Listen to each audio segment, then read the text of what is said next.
Assalamualaikum warahmatullahi wabarakatuh. Selamat pagi semuanya rekan-rekan. Pada kesempatan kali ini saya akan mempresentasikan hasil jawaban ujian akhir semester Fisika 1 Teknik Elektro 2025. Sebelumnya perkenalkan, nama saya Nathan Putra Aldrianto, NPM 41187003250018. Yang saya hormati dosen pengampu mata kuliah fisika Ibu Seta Samsiana STMT, dan juga rekan-rekan yang saya banggakan. Kali ini saya akan mempresentasikan 3 soal dari ujian akhir semester fisika 2025-2026. Soal yang pertama, jelaskan prinsip jembatan foton di samping berdasarkan prinsip mekanika. Jawabannya, prinsip jembatan foton. Konsep dasarnya, jembatan ponton atau yang sering disebut jembatan terapung adalah jenis jembatan yang tidak menggunakan tiang pacang yang ditanam ke dasar sungai atau laut untuk menyangganya. Sebagai gantinya, jembatan ini mengandalkan benda-benda yang dapat mengapung, disebut ponton, untuk menahan beban jembatan beserta kendaraan atau orang yang melintas di atasnya. Jembatan pada gambar bekerja dengan prinsip gaya apung, hukum Archimedes. Meskipun jembatan ini berat karena terbuat dari kayu dan menahan beban orang yang lewat, jembatan tersebut diletakkan di atas serangkaian perahu ponton yang tertutup rapat dan berisi udara. Kemudian di slide selanjutnya saya akan menjelaskan prinsip kerja jembatan ponton. Gaya apung, hukum Archimedes, pondasi utama. Mekanisme ponton drum perahu adalah benda berongga yang berisi udara. Udara jauh lebih ringan daripada air. Reaksi saat ponton diletakkan di air, ia mendesak air untuk minggir. Air yang terdesak ini berusaha kembali ke tempat semula sehingga menciptakan gaya dorong ke atas. 2. Keseimbangan beban. Jembatan ponton selalu mencari titik keseimbangan antara berat di atas dan gaya dorong dari bawah. Kondisi kosong, saat tidak ada kendaraan, ponton hanya menahan berat aspal atau kayu jembatan itu sendiri. Ponton akan terlihat terapung tinggi di permukaan air. Kondisi terbebani, saat kendaraan lewat atau berat bertambah, ponton akan terdorong masuk ke dalam air, sedikit tenggelam. Prinsip fisika, semakin dalam ponton masuk ke air, semakin besar gaya dorong ke atas yang dihasilkan air. Ponton akan berhenti turun dari gaya dorong ketika gaya dorong air sama dengan berat kendaraan. Aplikasi pada dunia nyata diaplikasikan oleh operasi militer, jembatan taktis. Penggunaan paling umum dalam perang, tentara sering menyeberangi sungai dengan tank dan truk berat, sementara jembatan asli sudah dihancurkan oleh musuh. Prinsip dasar, jembatan ini tidak melawan air, melainkan bekerja sama dengan air. Jembatan ponton menggunakan prinsip Archimedes, di mana gaya apung air dimanfaatkan sebagai fondasi utama, menggantikan tiang beton yang mahal dan sulit dibuat di perairan dalam. Keunggulan utama, fleksibilitas dan kecepatan. Jembatan ini adalah solusi terbaik ketika kondisi tanah dasar sungai sangat lunak, lumpur dalam, atau kedalaman air membuat pembangunan tiang pancang menjadi mustahil atau terlalu mahal. Keterbatasan. Meskipun efektif, jembatan ini sangat bergantung pada ketenangan air dan cuaca, serta membutuhkan perawatan rutin agar ponton tidak bocor. Lanjut ke soal nomor 2, saya akan menjelaskan prinsip kerja rancangan lie detector. Teori dasar respon psikologi, saat manusia berbohong atau merasa terancam, sistem saraf otonom akan memicu respon fight or flight. Salah satu efek instannya adalah produksi keringat berlebih. Sifat keringat mengandung air dan garam. Elektrolit, larutan garam adalah penghantar listrik yang baik. Resistansi kulit kering, hambatan listrik tinggi. Kulit sulit lewat. Kulit lembab atau berkeringat, hambatan listrik rendah. Listrik mudah lewat. Catatan, saat kita gugup karena berbohong, jari kita berkeringat. Karena itu air garam sangat suka mengalirkan listrik. Jadi kulit orang jujur itu menghambat listrik, sedangkan kulit pembohong mengalirkan listrik. Prinsip kerja rangkaian. Pada kondisi awal, arus dari baterai 9 volt mengalir di dalam rangkaian, tetapi berhenti di ujung kabel prop ini seperti jembatan yang putus. Selama tidak ada yang menyentuhnya atau yang menyentuhnya adalah benda isolator, arus tidak bisa menyeberang karena tidak ada arus pemicu yang masuk ke transistor TR1, TR2, dan TR3 dalam kondisi mati. Nah, hasilnya lampu merah L2 mati dan lampu hijau L1 menyala karena mendapat aliran langsung lewat resistor tanpa diganggu oleh transistor yang aktif. Seseorang menempelkan jari ke prob. Jika orang yang jujur, dia akan tenang, kulit akan kering, memiliki hambatan jutaan ohm, arus listrik terlalu lemah untuk menembus kulit. Rangkaian tetap diam. Jika orang itu berbohong atau gugup, kelenjar keringat memproduksi cairan garam di pori-pori. Hambatan kulit turun drastis menjadi ribuan ohm saja. Arus listrik positif dari baterai berhasil menyeberangi jari dari prob satu ke prob lainnya. Proses penguatan oleh transistor atau amplifikasi. Arus yang berhasil menyeberangi jari sebenarnya sangat kecil atau lemah. Tidak cukup untuk menyalakan lampu LED secara langsung. Disinilah peran transistor sebagai penguat TR1, TR2, dan juga TR3. Arus yang kecil masuk dari jari ke basis transistor. TR1 memicu TR1 untuk membuka gerbang arus yang lebih besar. Output dari TR1 diperkuat oleh TR3. Susunan ini menciptakan efek bola salju atau snowball.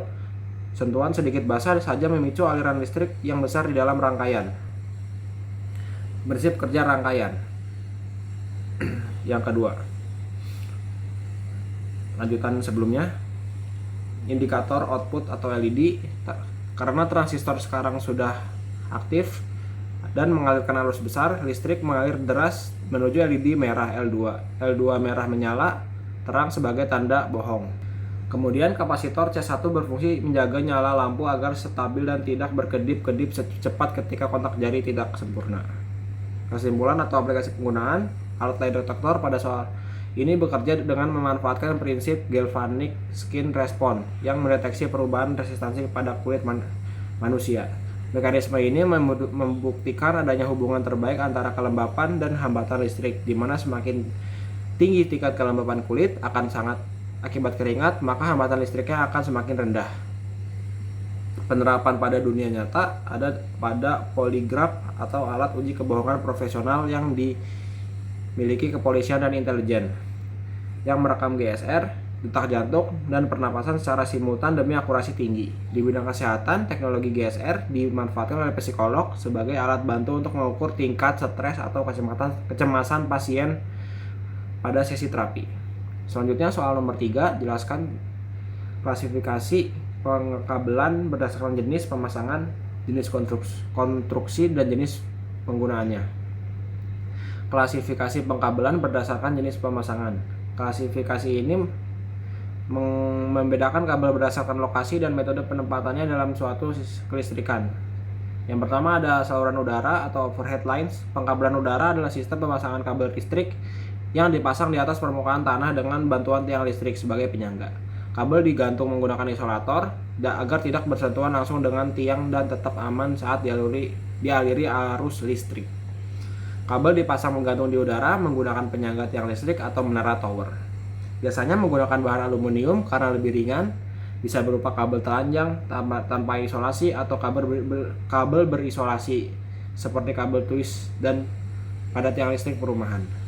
Umumnya dipakai pada jaringan distribusi PLN, di jalan umum, dan pemukiman. Contohnya SUTM, saluran udara tegangan menengah, dan SUTR, saluran udara tegangan rendah.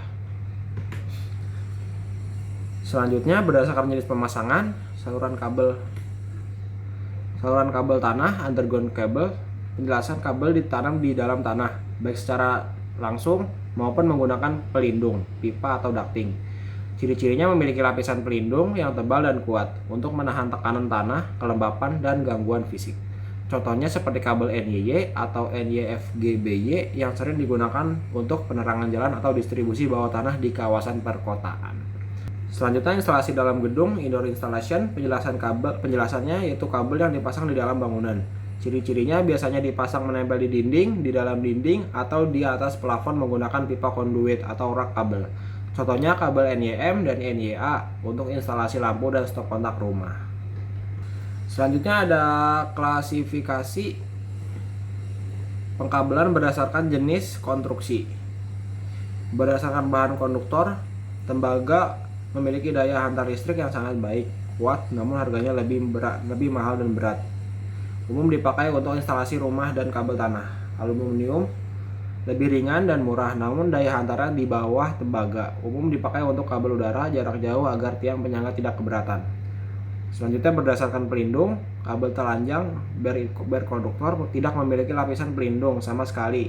Panas dapat dibuang dengan baik, tetapi berbahaya jika tersentuh. Contohnya seperti gambar di samping. ACSR atau Aluminium Conductor Steel Reinforced. Selanjutnya ada kabel berisolasi. Bagian konduktor dibungkus bahan isolator seperti PVC atau XLP untuk keamanan. Selanjutnya berdasarkan jumlah inti, single core, kabel yang hanya berisi satu kawat penghantar, contohnya kabel NYA, dan multicore. Dalam satu kabel terdapat beberapa inti kawat, bisa 2, 3, atau 4 inti. Contohnya kabel NYM 3x2 5 mm. Selanjutnya berdasarkan jenis penggunaannya, kabel tenaga power cable berfungsi menyalurkan energi listrik arus kuat dari sumber pembangkit ke gardu atau dari gardu ke peralatan listrik pengguna. Karakteristiknya dirancang untuk menahan tegangan, voltage tinggi, dan arus ampere yang besar. Contohnya kabel transmisi PLN dan kabel mesin pabrik. Kabel telekomunikasi dan data. Fungsinya mengirimkan informasi atau data, bukan energi. Karakteristik dirancang untuk kecepatan transfer data, minim gangguan atau noise, dan arus yang sangat kecil, arus lemah. Contohnya kabel UTP, LAN atau internet, kabel fiber optik, kabel koaksial atau antena TV. Selanjutnya ada kabel control cable. Fungsinya mengirimkan sinyal perintah untuk mengendalikan peralatan atau mesin otomatis seperti PLC di dunia industri. Karakteristiknya biasanya memiliki banyak inti, multicore, berukuran kecil untuk menghubungkan sensor ke panel kontrol. Contohnya kabel pada sistem otomatisasi lift atau robotika industri.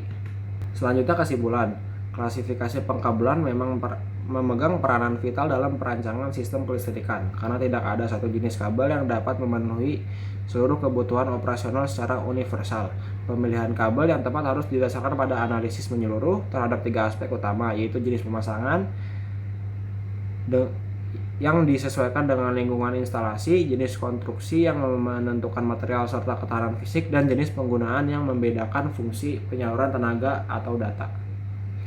Ketepatan dalam mengklasifikasikan dan memilih kabel ini sangat penting untuk menjamin keamanan sistem, mencegah risiko kegagalan operasional, serta memastikan efisiensi biaya dan keawetan instalasi dalam jangka panjang. Alhamdulillah kita sampai di akhir video. Terima kasih yang sudah menonton dan yang sudah mendengarkan. Dari saya mohon maaf jika ada kekurangan, dan kurang lebihnya assalamualaikum warahmatullahi wabarakatuh.